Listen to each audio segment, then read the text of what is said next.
Probably the most important part of this trailer, other than its ability obviously to bottle wine, to label, to put corks or screw caps on these bottles, is the cleanliness and sanitization.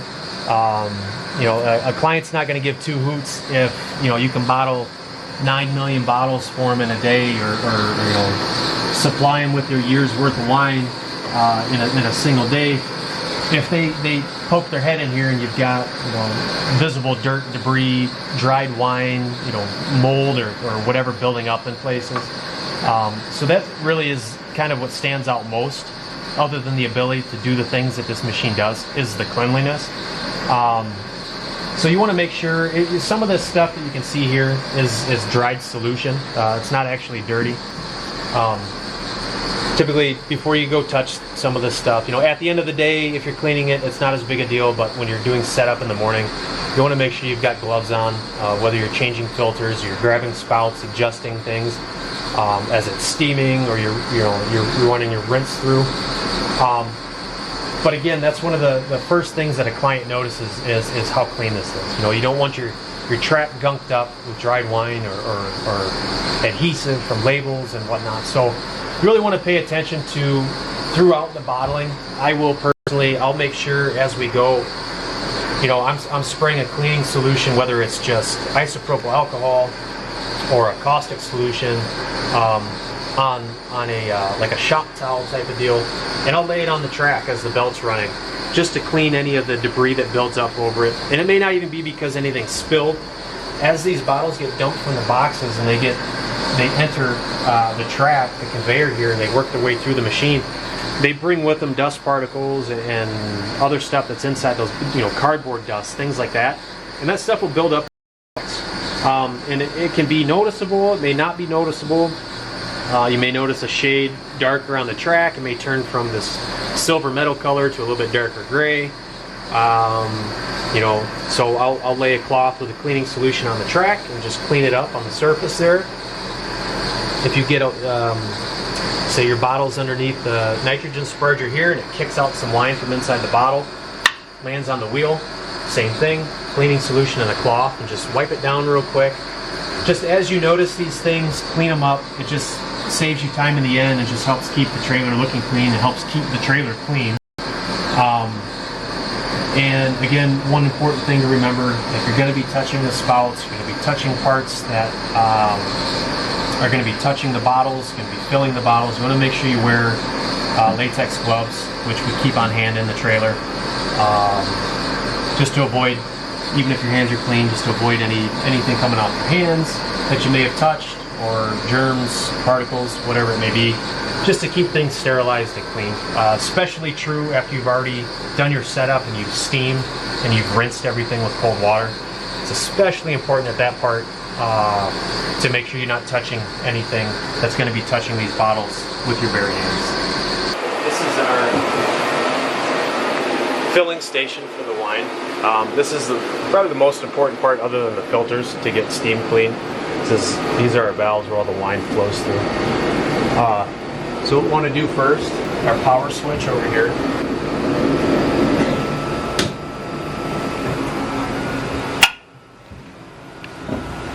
And then we want to make sure all of our valves are open in this position here as steam flows through here, because it will build pressure and severely damage the unit. And the open position is the lowest position for these valves. So if you notice, these other two divots in here are fairly shallow. It's going to be the deepest one. And you want to make sure everyone is open.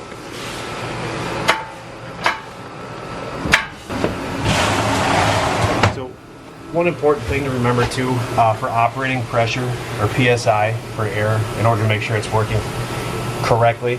So you want to make sure, we'll check this gauge down here underneath the unit. As long as it's at 80 PSI, everything's good to go.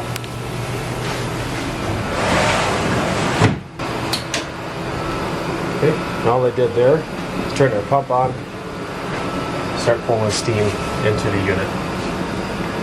And so that button here that I just pushed, that's opening up the pneumatic valve. and that's right back here. And that it just acts as a pump or vacuum to pull the fluid, the steam, whatever's traveling through the system into the hoses, into the lines, and into the bowl. Obviously, you won't be able to fill anything in here if you don't have a vacuum or anything pulling liquid or fluid. So at that point, we're ready to start pumping steam into there. Crank her on, let her heat up. So while we're waiting for the steamer to heat up, we're going to keep an eye down here. And this doesn't show Fahrenheit. You can change it to Fahrenheit, but we have it set to Celsius. And what we're looking for is 98 degrees Celsius. Sometimes it'll hover at 97, depending on the location that you're at. But we'll look for that 97, 98 range. Once we hit that, we start a timer for 20 minutes. And that allows a satisfactory cleaning time, or steaming and sanitization time for the bowl and the filter housings. 20 minutes is plenty of time. So if you notice here, there's water coming out of the filler spouts. That's a sign that we're starting to get some pressure from the steamer. So we should start expecting some steam soon. That water will dissipate and we'll start noticing steam. And it is a good sign. It means that all of your valves are open. So when we had our drain pan set up there, when we had fluid draining out of the valves here, draining into this pan, through the drain hole, through this hose, and we will typically just leave it laying in what we call our sink, which has its own outlet outside of the trailer. And that just allows all the fluid to be consolidated in one area and leave the trailer rather than dumping it all over the floors or inside the unit itself. That's another drain hole. So when we sanitize, or when we're getting done, we're done for the day, we're wrapping up, we're cleaning everything, we'll get a lot of spillover into here, and this is our drain area for that. Just a lot more volume, larger surface area to hold that volume and drain it. All right, so at this point, inside the trailer, our steaming process is complete. We hit our 20 minutes at 97, 98 degrees Celsius. I have already done this, but you'll shut the steamer off and you'll leave everything intact. You'll leave the pump on, the unit there, to allow the rest of the steam to be pulled through, so that way you don't build up pressure and blow the pump or the solenoid on the unit there. So once you shut this off, you let the pump continue pulling steam. You can go ahead and disconnect the hoses.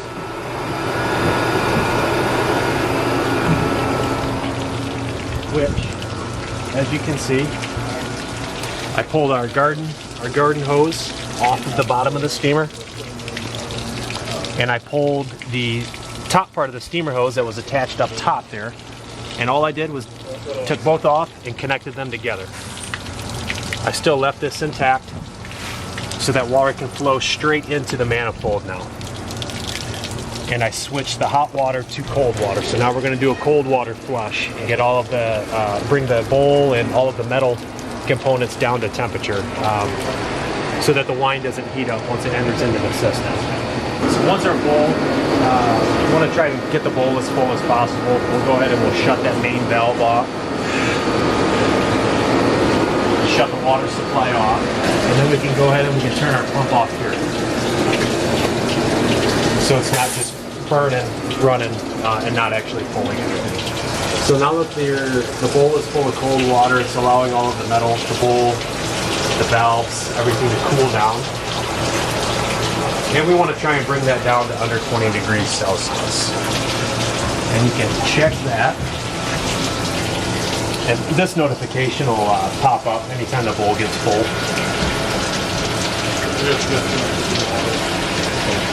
So we're at 25. We can go ahead and we can start draining the bowl, because it'll finish that last 5 degrees Celsius on its own. It doesn't need assistance from the water. And all I'll do here, as you can see, I attached the drain pan.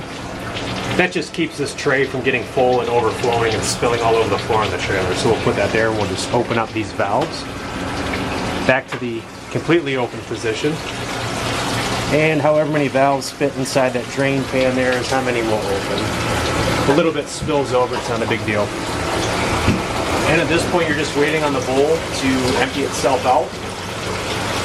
And it will fill this drain pan, it'll run down this hose and into what we call our sink down there where the filter housings and the manifold are located. And that'll all drain right out of it. One of the final things you're going to do before you're ready to start running bottles through and filling bottles with wine is you're going to want to run your integrity test. And this is especially important. You're going to do it regardless, but it's especially important after you've replaced filters. So if you're in the middle of a bottling day and you've hit your max life on your filters and you need to do a changeover, you revert back to how we change those over. And then you want to run another integrity test at that point too. But one thing you want to pay attention to is as you work your way through this menu,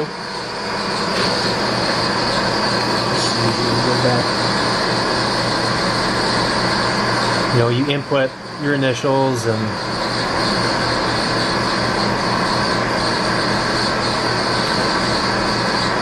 then you hit play or proceed. Obviously it says pressurizing. One thing you want to listen to is clicking. There's a distinct clicking sound that will come from this machine here. It says pressurizing and then immediately just starts clicking. You know at this point that there's a pressure issue with your lines. And at that point you want to find whether there's a leak or there's a valve that's not open. You know, a valve should be open or should be closed, so on and so forth. And you want to just kind of self-diagnose everything that is in line with this pressure check until you've found the source of the problem and until that clicking goes away and it continues to pressurize and finishes its test. Right now, because we don't have it hooked up, it's showing error, line pressure too low, it's just not hooked up to anything. But that's a common message that you'll see if there's an error somewhere along the line that's hooked up. If there is an issue with the flow of the nitrogen through there to the filter. The whole purpose is to isolate your final filter here. Checking your pressure, making sure the integrity of that filter is where it needs to be at. You know, because that's the last safety measure. You know, the insurance before the wine works its way up to the bowl. So you want to make sure that filter is absolutely good to go. Even if it's brand new, out of the package, rinsed, sanitized, and placed in there properly, sealed correctly, clamped down properly. You always want to run an integrity test just to make absolutely 100% positive that it's good to go. If it reaches its proximity level and you open these bleeder valves, you will get some wine that may be up in this neck that will spit out, but otherwise it's just releasing any pressure that's built up in there. You'll open this up and bleed it out to get any air bubbles, any excess pressure, and then you'll close it off. At that point, any pressure that is built up in here is healthy pressure. You know, unless you've got a bad filter and you're pinging at 30 psi or 2 bar, and your needle's sitting there just having a day, then you'll know you've already tried to bleed and it's still pinging, or it dropped and then you closed it off and it pinged back up again. You know that your filter's bad. But otherwise, any pressure that is in there when this is closed, as long as it's at 20 psi or lower, or just above or lower, any pressure that's in there is good pressure. So we're going to do a filter change. So we're going to assume that these filters have hit the end of their life. Or we've put a wine through that just, it may not have been filtered properly by a client, or whatever the case is, and it's clogged our filters and we need to change them out. Regardless, I'm going to show you how to change one of those out and what to do with it afterwards. You can see these gauges here on top of the filters. These will start pinging that they're maxed out with pressure, even with the bleeder valves open, which is allowing any excess air out. If the needle's still pinging on this gauge, which is going to be roughly above 2 bar. If it's sitting there and just kind of vibrating, pinging, or it's trying to work its way past 2, you know your filter's clogged. And that will typically occur on your pre-filter,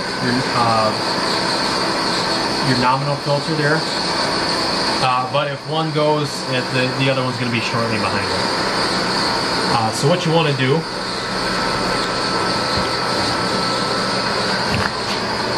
is down here on your manifold,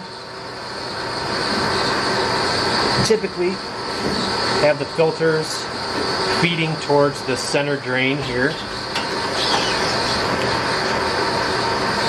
Okay, and these are set up in a T, with this being the shaft of the T and this is the top part of the T.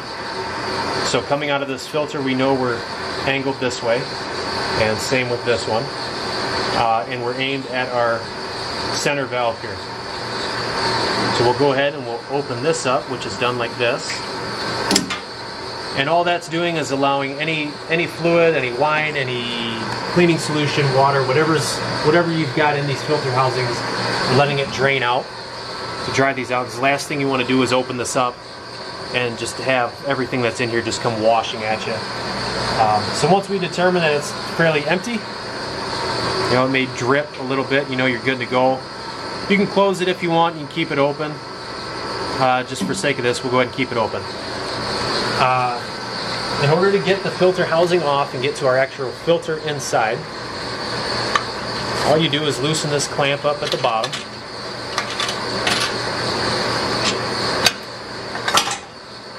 Just go ahead and just kind of set it on the side there.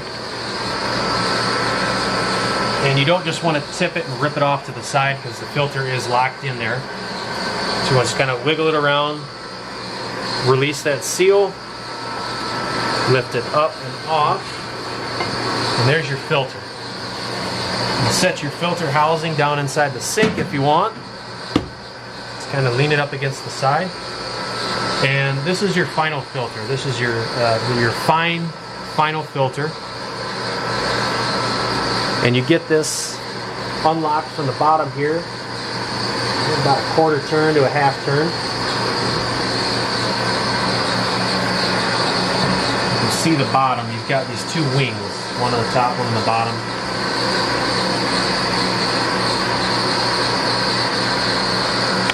And your two rubber seals or gaskets here. Keep an eye on those. If you're able to continue using a filter, it hasn't hit the end of its life. These can sometimes go bad. If you're running your integrity test and it's telling you there's a leak or there's not enough pressure, you can always check these. If these are cracked, we keep a supply right next to the filters here and here. Just go ahead and grab one of those replacements or two and pop them back on there and you're good to go. You're going to want to rinse this in a paracetic before you put those on, just because they've been sitting in the exposed environment inside the trailer. But again, these wings, top and bottom, fit into these grooves here, like so. Push it down, quarter turn or half turn to lock it in. Good to go. And since we've got this open, I'll kind of show you how the wine actually enters these filter housings and runs its way through the system. So, and it's going to be identical for this filter here. As it comes in through the entry port here, this will be turned this way.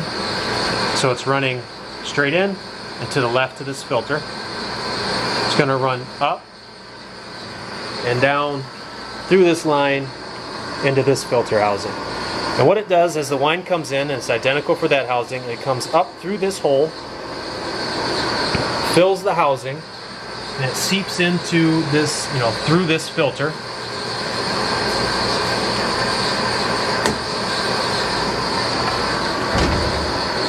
And as it comes into the filter and out through the middle of the filter, works its way down to this hole here, and continues its process up into the filler board. So again, it runs through the line, same concept as this filter here, and this one runs through the line, up through this hole, fills the housing, seeps into this filter, works its way out through the bottom, and down through this hole and along the system.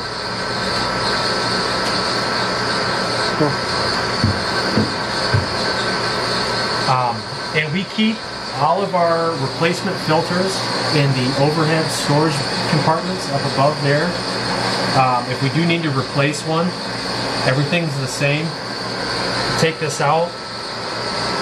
If you're at a client's location, if you've been filtering their wine, you can either let them know, hey, this filter's at the end of its life, or it may have, one more filtering left, and give them the choice to keep it or pitch it.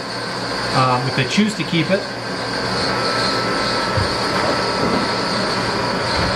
what we will do is make sure that they have something like this on hand.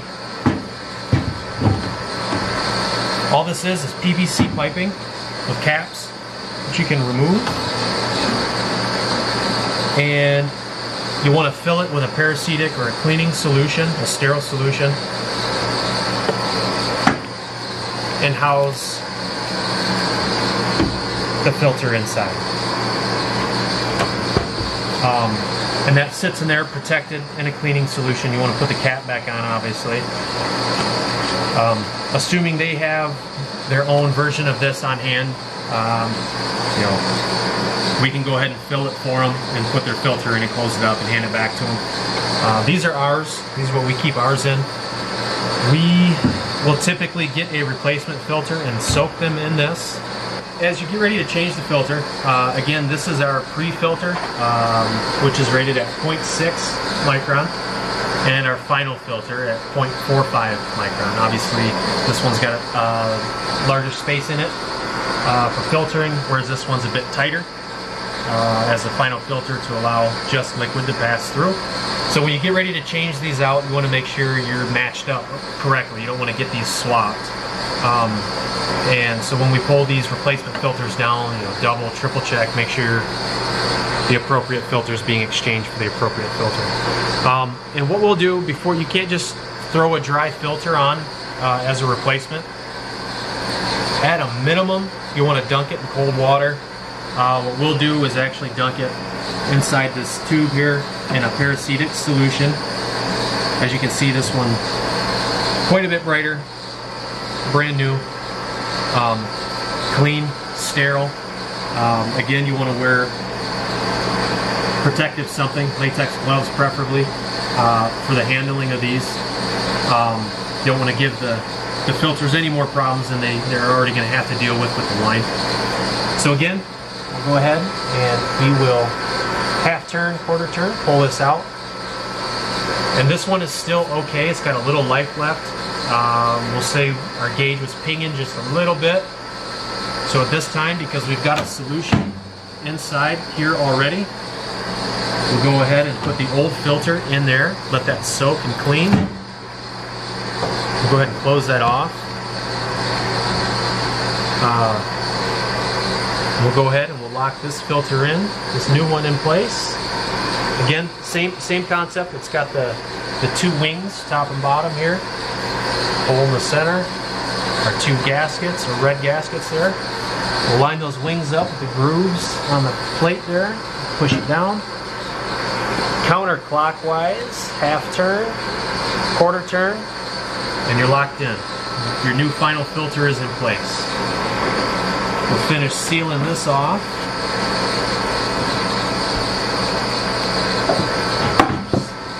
Set this down out of the way. And you're ready to put your filter housing back on.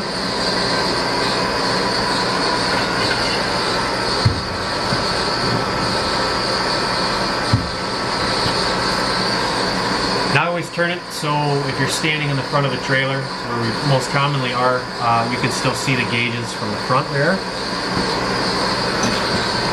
Come back down here to your clamp.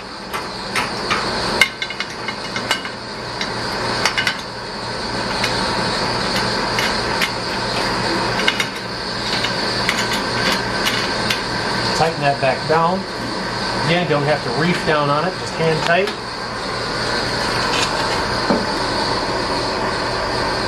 Okay. And we open this, so you want to close this back off. And these are already open to accept line into the filter housings for the entry and the exit. And you're good to go. And we just did the filter change for the final. The same process would occur for this filter as well. They're identical, other than their micron size. If you change one, typically if we change one, we'll go ahead and we'll change both at the same time. Like I said, if one starts pinging, it's getting too much pressure, you may as well go ahead and change both. A lot like most of the parts, the seals, gaskets, things like that around the trailer, if they're in pairs or there's multiple of the same thing, if you're gonna change one, you may as well change them all at the same time. That way you have that peace of mind that everything is fresh and brand new. And you save yourself time. If you change one filter because it's starting to build pressure and it's not filtering properly, rather than just change that one and then 20-30 minutes to an hour, 2 hours later you're back here again changing the other one. Now at this point you've had to stop your bottling process 2 times instead of just once. It's better just to change them both. Worst case, you're going to change both of them. One of them still has a lot of life left, or the client's going to get a filter that's got a lot of life left. So they paid for them, obviously, so that's the least we can do for them is give them a good filter if you're going to change both of them. If the filter has reached the end of its life, we'll give the client the opportunity, the choice to either keep the filter, reuse it. Most of the time, if it's at the end of the life, they'll tell us just to pitch it.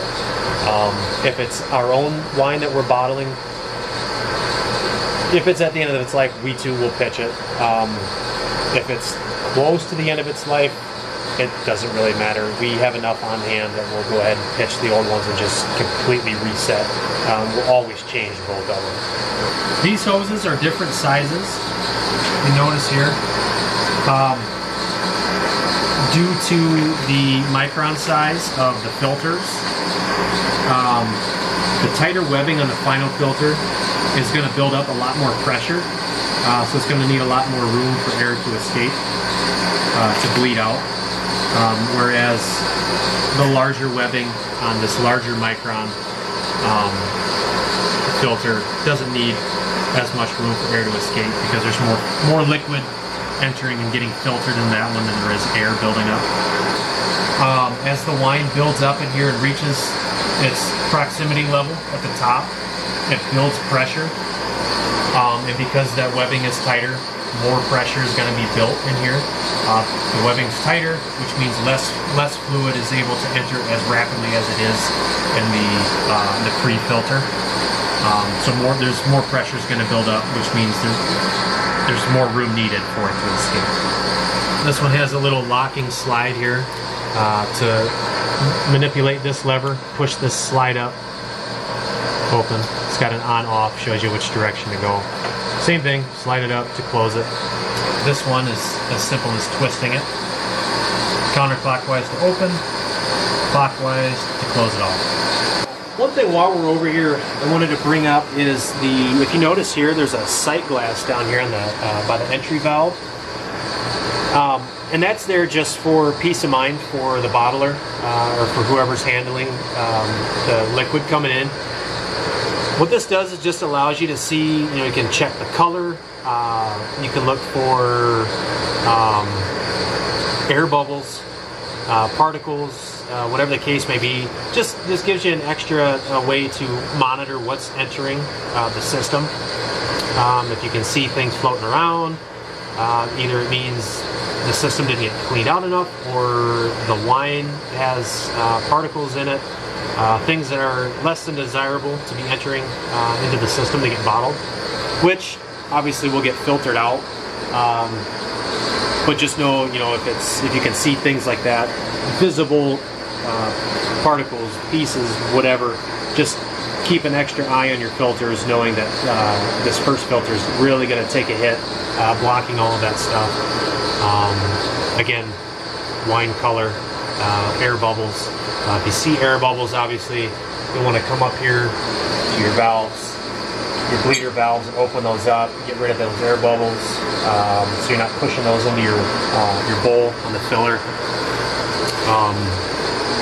Really, again, just to reiterate, it's just an extra peace of mind for whoever's handling the bottling that day. And these here are seals for our clamps. In between each of these pipes, where all of these pipes connect, where there's a clamp,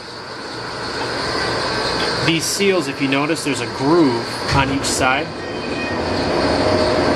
Each of these pipes has a groove in the lip of the edge of the pipe there, and these sit right inside those grooves. So say this pipe's coming in, this seal will sit on that groove, and then the next pipe that's going to attach will sit on this groove. You push them together, press them together, and then wrap the clamp around and tighten it down. And all this does is just allows, it's a rubber seal, just keeps any liquid or fluid from seeping out of those cracks or where those the pipes meet.